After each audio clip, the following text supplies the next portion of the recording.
E aí, gente, boa noite. Vim falar sobre o livro aqui que venceu na enquete. O livro é Não Começou com Você. É um livro, né? O subtítulo é Como o Trauma Familiar Herdado nos define como dar um fim a este ciclo. Então, essa leitura não foi uma leitura aleatória, né? Não veio de, eu queria entender mais sobre esse tema, não. Esse livro me achou, né? Encontrei esse livro porque eu já via todos os dias o que ele descreve. Então, assim, eu trabalho com famílias, com histórias atravessadas, né, por gerações, com padrões que se repetem, às vezes, por décadas. Avó, mãe, filhos. Pacientes que carregam coisas que nunca viveram, coisas que não são deles. E aí, como médica de família e também terapeuta sistêmica, eu aprendi que ninguém chega ao consultório sozinho, né? Sempre é, tem alguém a mais com ele, na história, na bagagem que ele carrega. O pai, a mãe, os avós, o contexto dessa família, os silêncios dessa família, os medos que essa família, as dores que às vezes não foram nem ditas. Então, sempre que o paciente chega, ele chega com uma história. E aí um dia eu vi o título, né? Não começou com você. E aí eu lembro nitidamente da sensação que eu tive. Foi como se alguém tivesse colocado assim em palavras o que eu já sabia, intuitivamente. E também pelo que eu já tinha estudado, né, na minha vivência clínica e também na minha formação como terapeuta sistêmica. Que é o quê? Que a parte da dor que uma pessoa sente não nasce nela. Muitas vezes ela vem antes. Então, esse livro ele aparece, né, em rankings internacionais, como um dos livros mais importantes sobre traumas, principalmente sobre traumas intergeracional, né? Fala um pouquinho de epigenética, nos cursos, né, que eu fiz na minha pós-graduação, ele é citado por terapeutas, por psiquiatras, por médicos e pesquisadores de maneira geral do mundo inteiro. É, mas para mim, assim, ele não foi só conhecimento, né? Ele foi também validação, né? Ele deu nome para algo que eu já enxergava mesmo antes, né, desses estudos, né, que eu tive. E aí eu vou trazer para vocês aqui. Então, primeira coisa é que existem três chaves centrais nesse livro, né? As três ideias que mais transformaram a minha forma de entender o sofrimento humano. E aí eu vou dividir com vocês agora. São questões que eu já conhecia, que eu já sentia, que eu já havia, né, me aprofundado um pouco na minha formação. E esse livro também veio aí a acrescentar e a confirmar. Então, a primeira parte é a herança emocional intergeracional. Certo? Então, o autor ele começa com uma frase que marcou muito, aqui na página 27. Né? Ele diz assim: o corpo lembra o que a mente esquece. E aí eu preciso dizer que esta frase ela é tão verdadeira que chega dói. Porque a mente da gente ela pode apagar para sobreviver, né? Como um mecanismo de escape, mas o corpo ele não apaga, ele registra, ele responde, ele carrega. E aqui entra a parte técnica, algo que, como médica, eu preciso, né, tentar colocar com mais clareza. Então, alguns, né, estudos, eles mostram que traumas graves, eles alteram a expressão dos genes que estão ligados a sensações de estresse e de medo, certo? Isso é a epigenética, certo? É ciência, não, eu não estou fazendo uma metáfora. Então, essas mudanças biológicas, elas podem ser transmitidas aos descendentes de uma geração. Ou seja, o corpo da próxima geração, ele pode reagir como se ele tivesse, por exemplo, em perigo, mesmo quando ele está seguro. E aí é por isso que, por exemplo, pessoas que nunca foram abandonadas sentem medo de abandono. Pessoas que nunca sofreram violência podem viver numa sensação assim de hipervigilância, como se fosse acontecer em algum momento. Pessoas que nasceram em instabilidade podem sentir ansiedade, por exemplo, sem nenhum motivo. Tem outra frase aqui, que é na página 56, que diz assim: o que não é dito em uma geração aparece como sintoma na geração seguinte. E isso, minha gente, é fortíssimo, porque é o que não foi digerido, o que não foi elaborado, o que não pôde ser chorado, o que não pôde ser nomeado. Ele tenta, né, ele tenta sobreviver de outro jeito. E muitas vezes o jeito é o corpo, através de sintomas. Insônia, ansiedade, compulsão, pânico, tensão, doenças psicossomáticas. sabe? Então, isso vem em decorrência dessas manifestações, disso que não foi dito. E esse é o primeiro pilar, né, que a gente pode ficar aqui, que é a nossa saúde não começa em nós, ela começa no campo emocional da nossa família.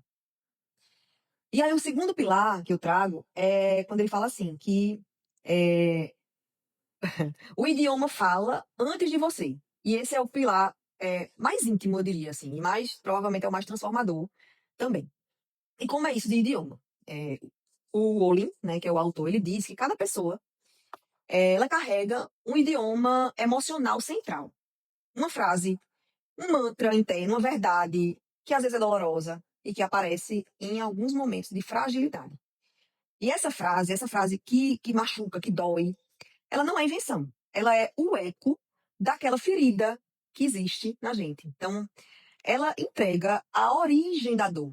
E aí, como assim? Que tipo de frase? Frase, por exemplo, assim: eu não pertenço a esse grupo, eu não posso confiar nas pessoas, eu sempre perco aquilo que eu amo, eu tenho que segurar tudo sozinha, algo ruim vai acontecer, eu sou o problema. Então, essas frases, assim, na verdade, elas são como se fosse, ele fala aqui, impressões digitais emocionais. São marcas ancestrais, né, que funcionam como memórias de sobrevivência nessa família. Então, a família diz internamente, né, se eu relaxar, eu morro. Se eu confiar, eu perco. Se eu pertencer, eu me machuco. E aí você nasce, né, vive uma vida completamente diferente, mas carrega essa frase, carrega esse tom emocional, carrega o medo. Tem uma frase aqui na página 89, 89, que diz assim: a linguagem surge, a linguagem que surge quando estamos vulneráveis é a pista mais fiel da ferida herdada. Essa frase, ela é brutal e verdadeira, né? Porque na hora da dor, não é a nossa história que fala, é a história da família, é o que a gente carrega. E esse é o segundo pilar, né? A dor herdada, né? Isso que vem de outras gerações, ela tem voz. E ela fala através dessas vozes internas que ecoam no nosso emocional e que pode é, extrapolar para o nosso físico. Bom, Então, vamos algo. lá. Terceira parte. Quase que eu tinha um treco agora achando que não tinha gravado, mas gravou. Vai ficar assim mesmo. A terceira, o terceiro pilar, né? A terceira parte, ele chama de reconhecer, diferenciar e devolver, certo? Então, nesse processo, seria como se fosse um caminho de se curar disso, né? Porque a gente identifica o problema, a gente sabe que tem repercussão na vida da pessoa, mas a gente precisa pensar agora numa forma de mudar a vida, né? Porque nessa parte, o livro, ele deixa um pouco de explicar, digamos assim, né? De falar teoricamente como é que funcionam os traumas, né? Como é que isso é passado de geração para geração, e começa a mostrar o que é possível fazer para poder resolver esse problema, né, essa questão, né, para ser trabalhado nas consultas, ser trabalhado em terapia, seja individual com o psicólogo, seja em família com o terapeuta sistêmico. Então, o autor, né, ele propõe uma ferramenta muito poderosa, né, que inicia com mapear a linha do tempo familiar. E aí, nas consultas, né, de intervenção sistêmica, a gente já trabalha com ferramentas de abordagem familiar, né? O genograma, em que a gente entende, né, como é que são as relações, quem são os componentes dessa família, não só os acometimentos físicos, né, biológicos, mas também as relações dessa família. Mas aí ele coloca esse mapeamento, né, familiar. E aí eu quero que você imagine comigo um quadro, certo? Onde você vai colocar os acontecimentos. E aí, que acontecimentos são esses? São acontecimentos marcantes que, né, tiveram e têm repercussão naquele momento exato que aconteceram, mas que podem levar a uma repercussão transgeracional. Então, perdas importantes, história de abortos, né, perdas, né, gestacionais, doenças graves, história de falências, em que a família, né, em algum momento dessa família, ela parou de ter aquela condição econômica.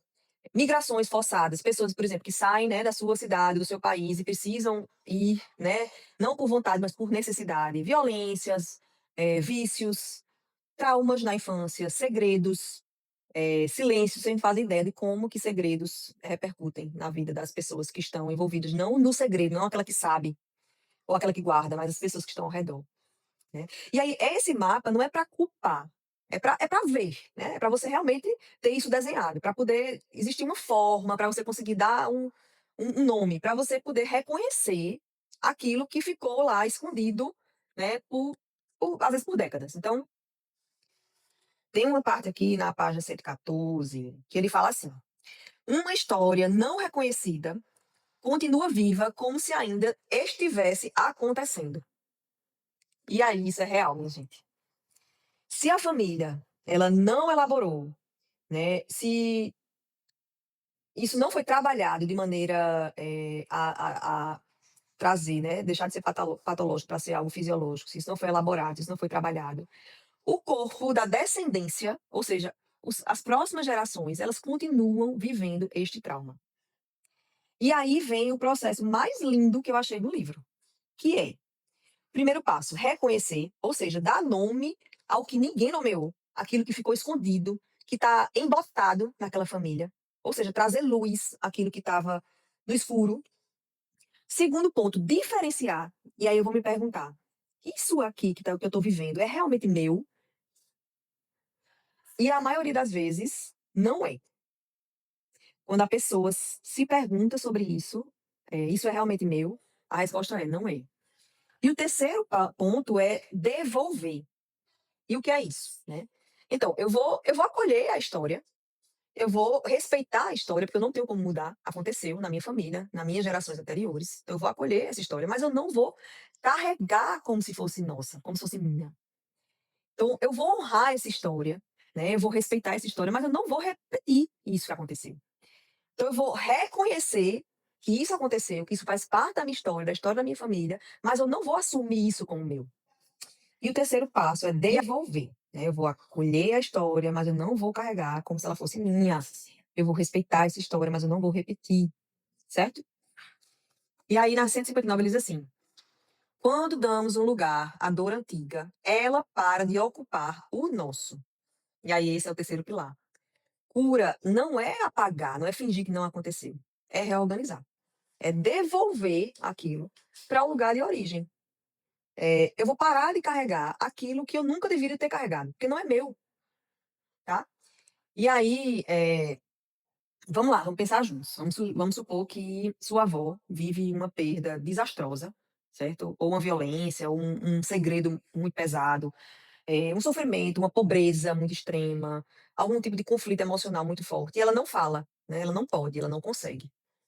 Sua mãe, ela não sabe disso, mas ela nasce e cresce nesse clima. Ela cresce em uma casa onde o medo, que não tem nome, existe. Onde há rigidez, há silêncio, onde não se fala, mas se sente. E você nasce com uma ansiedade que não combina com sua vida, com um medo que não combina com as suas experiências, com uma sensação de que está sempre em alerta, hipervigilante. E você acha que o problema é você. Mas nunca foi você. Ou pelo menos nunca foi só você. Nunca foi sobre você apenas. Foi sobre a história que antecedeu você e que você, sem saber, estava tentando resolver. E aí, como é que eu consegui, né, juntar isso com a medicina de família? Então, na medicina de família, eu tenho essa visão. É natural, porque existe um treinamento para isso. Né, de não tratar só sintomas, mas de enxergar as histórias, de ver as camadas, as gerações, as narrativas inteiras. Então, quando o paciente chega, eu nunca vejo só a pessoa. Eu vejo o sistema familiar, eu vejo o que foi vivido, né? Eu vejo o que é que ficou congelado no tempo. Se for numa sessão de terapia, né, familiar, de intervenção sistêmica, é que existe mais ainda a possibilidade de a gente poder abordar isso aí. Quando o paciente entende isso, ele para de se culpar, ele para de se achar insuficiente, ele para de se achar fraco. Ele começa, a partir do olhar que ele tem para a sua história, para a história da sua família, daquilo que ele carrega, para se olhar com compaixão, com coragem, com maturidade, com humanidade, com respeito. Porque existe algo profundamente libertador, que é de a pessoa perceber que, embora não tenha começado com ela, eu posso fazer isso ter um fim. Então, você pode ser a virada, a cura, o descanso, a nova possibilidade, a virada de chave que por décadas afetou várias pessoas. Isso é extraordinário. Então, se tem algo que eu queria, né, que vocês que estão me ouvindo levassem daqui é isso. A sua dor, ela tem uma história, o que você vive tem uma história, e talvez essa história não começou no seu capítulo. Você tá ali no meio, né, talvez no fim, tudo bem. Você não precisa carregar o que não é seu, você não precisa repetir padrões antigos, você não precisa continuar ciclos que te ferem, que te machucam. Você pode ver, você pode reconhecer e você pode devolver. Você pode escolher, um caminho novo, uma nova forma. Porque, né, não começou com você, mas pode terminar com você.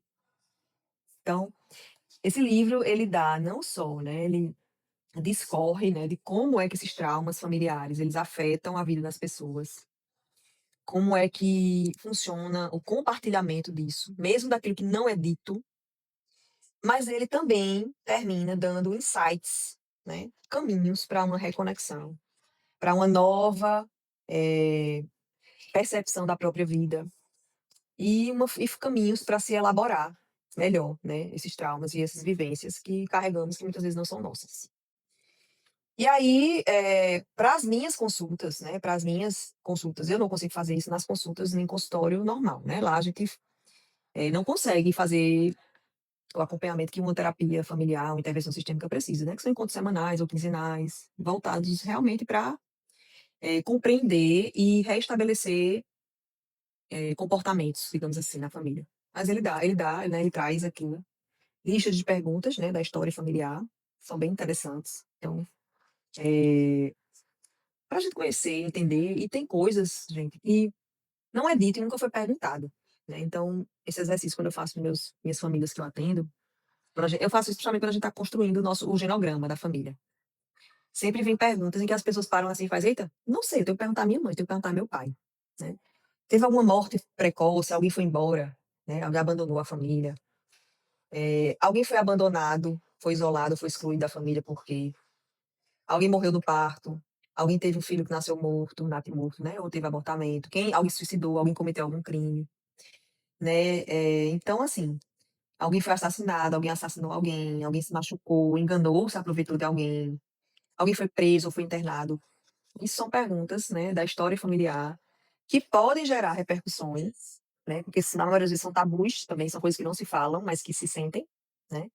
Você pode estar vivendo em uma família em que nunca se falou sobre isso, mas a atmosfera, o ambiente, ele sente e você sente, né, você cresce naquilo ali. E existe também algumas listas de perguntas dos traumas precoces, né, para poder, tentar entender algum trauma que tenha acontecido nessa família. Então assim, eu achei ótimo esse livro, muito bom, embora, possa ter parecido uma linguagem técnica, não é, tá. É uma linguagem bem acessível, vale a pena a leitura, recomendo. Então quem quiser ler, pode ler, vale a pena. E finalizo aqui meu review do Não Começou Com Você, e vou tentar manter aí a frequência de reviews para vocês, porque eu leio muitos livros, meus livros são todos assim, ó, com marquinhas, né, com grifos e anotações, porque para mim não basta ler, né, eu tenho que dialogar com o livro, então tem vários, eu vou postar de novo, outra enquete, e vou gravar melhor, né. Vocês comentam, por favor, o que é que vocês acharam, se vocês gostaram desse formato, se é melhor fazer uma live, se fica no reels mesmo, se querem mais longa, mais curta, enfim, digam o que é que vocês acharam, foi uma experiência nova para mim, e espero que vocês tenham gostado. Até a próxima. Uma leleca.